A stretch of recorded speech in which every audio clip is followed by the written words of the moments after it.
आज आपण आलू पराठा करूया। आज काय झालेलं आहे, नातवंड आलेली आहेत, सुट्टी लागलेली आहे, त्यांना काहीतरी चमचमीत खायला दिलं पाहिजे। चला सुरू करूया। मी कढईमध्ये तेल तापत ठेवलेलं आहे।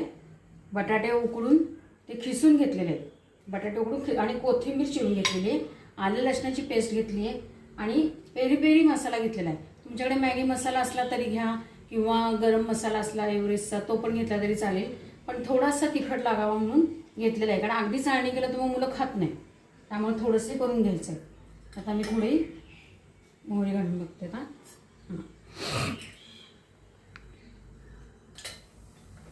मोहरी आपली तडतडली आहे, थोडेसे जिरा आणि हिंग आणि हळद।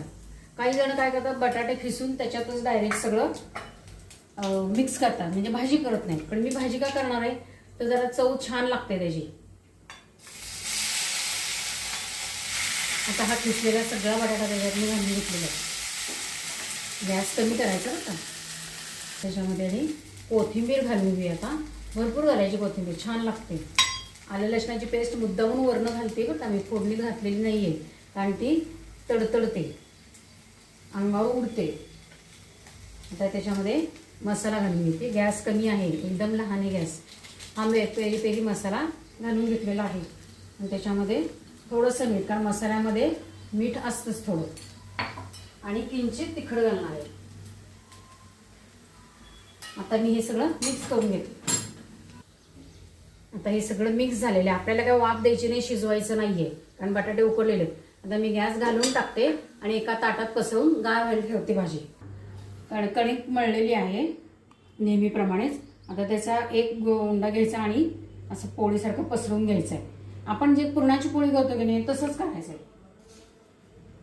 त्याच्यामध्ये भाजी भरून घ्यायची, त्यात मावेल एवढी, आणि गोल पूर्ण पॅक करून घ्यायचं।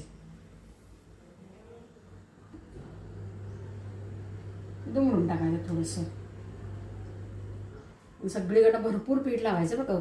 काही वेळेला कसं बाहेर येण्याची शक्यता असते आणि येतच ते थोडं तरी, आणि नंतर हे थोडंसं असं मोठं करून घ्यायचं दाबून, पोळी आपली ती पराठा, आणि मग अलगद हाताने लाटून घ्यायचे। अलगद हाताने असा जेवढा मोठा होईल तेवढाच करायचा, जास्त मोठा करण्याच्या भानगडीत पडायचं नाही। त्याच्यामध्ये घेतलेलं आहे आपले असे आलू पराठे तयार झालेले आहेत, म्हणजे बटाट्याचे पराठे।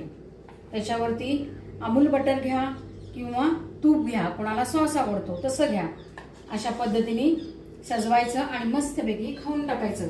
घरचंच खायचं आणि स्वस्त मस्त राहायचं। लाईक, शेअर आणि सबस्क्राईब करायचं।